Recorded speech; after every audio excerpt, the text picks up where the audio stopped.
this is not good. Another red day for Bitcoin. The bloodbath continues down close to 3% on the day. 92.5k here on Bitcoin, and it looks like it wants to go lower. Does this mean it's now time to get out of some of our crypto investments? Is now a good time to live to fight another day? Is the bull run over? We've got a lot to get into, and I'm going to give you the short of it.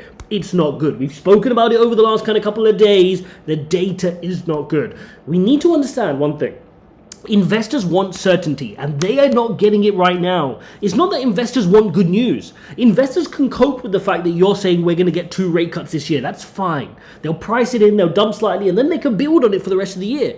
But when you're giving them uncertainty, that is something they do not like, okay? And that's going to be the theme, like I've said, for at least the rest of this quarter and maybe into the mid and back end of this year. We need to pay attention to this. You can see 3 days ago, the economic data spooked us. The ISM data and the JOLTS figure was too good, the economy was too hot, and that spooked fears that we're not going to get a rate cut. That continued into today. There are some other factors we need to come into today as well, including a big $6.5 billion dumping of Bitcoin.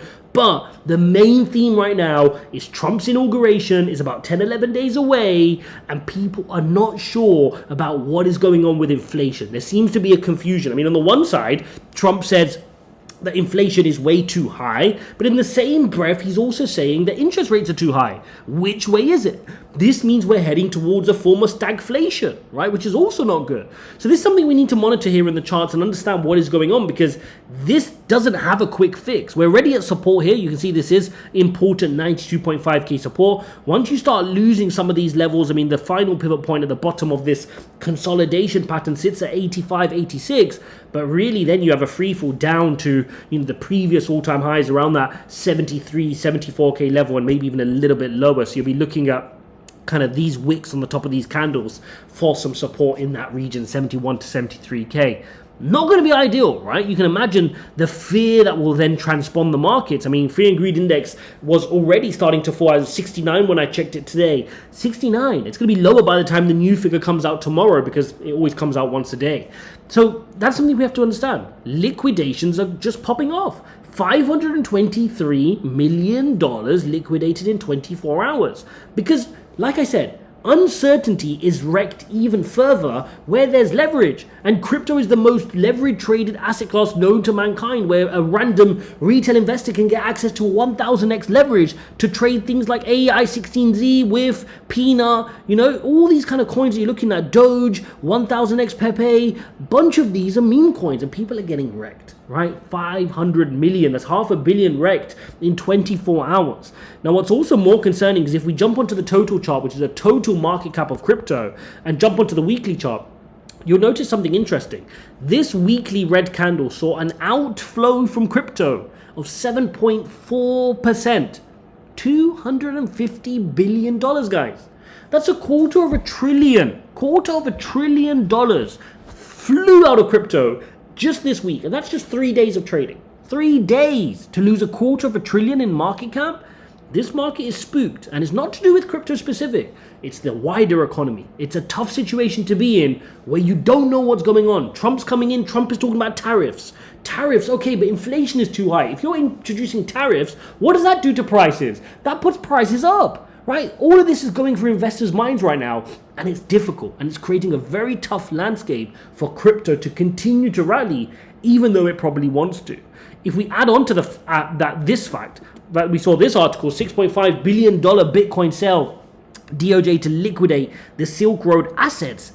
That's not great, is it? $6.5 billion more to be dumped. Now, hopefully, they manage to find some sort of OTC deal so this doesn't affect the spot market. But if they can't, they're going to have to start getting rid of some of this on the spot market. And that's going to have an impact on the markets as well. So loads going on. You can see the US markets are kind of just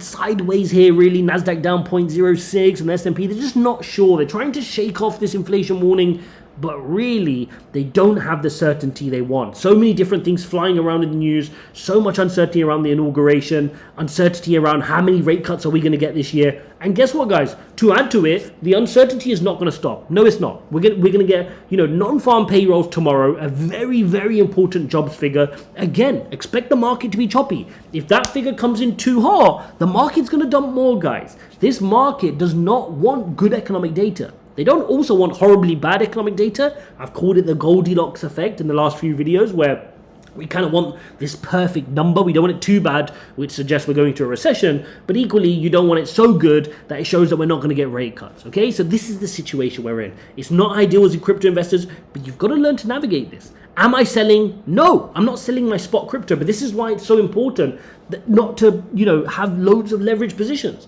If I had a bunch of leverage positions right now, I would certainly be closing them right now.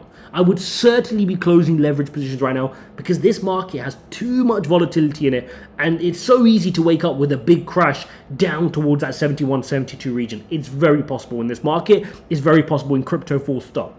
So that being said, if we do get one of those dips and I've just got my spot positions like I have right now in my portfolio, I'll be prepared to buy the dip. I will buy that fear, believing that there'll be a better later on period in 2025 and beyond, right? That's what I'll personally be doing. But if you guys have a bunch of leverage trades with liquidation levels, you guys are just contributing to this $500 million figure here. Do you just want to be a statistic and just be one of these figures? That's up to you guys. Incidentally, if you actively want to trade with me where I'm taking altcoin trades, it's a tough market right now, but I'm going to help you. ijazcrypto.com/TG. That's the very first link in the description. Join us. Set yourself up an account first with Bybit, BitGet, Mexi. Those are the three main exchanges I'm using on a day-to-day basis. If you only have one exchange, guys, that's not good enough. Get yourself set up on a multiple. Have funds ready on different exchanges, ready to go, ready to pull the trigger to buy the dip when you need to. And that's the best way to play it. Also looking at the liquidation levels, let's jump onto the monthly view here, just to kind of get a view of what's going on. We've grabbed all this liquidity here. There's still a bunch at 90. And the question is really going to be, at what point does the leverage start get tempting from above? Okay, because that's how the market works. The market nosedives to grab the liquidity because there's so many desperate longs pushing up the price with all their stop losses underneath.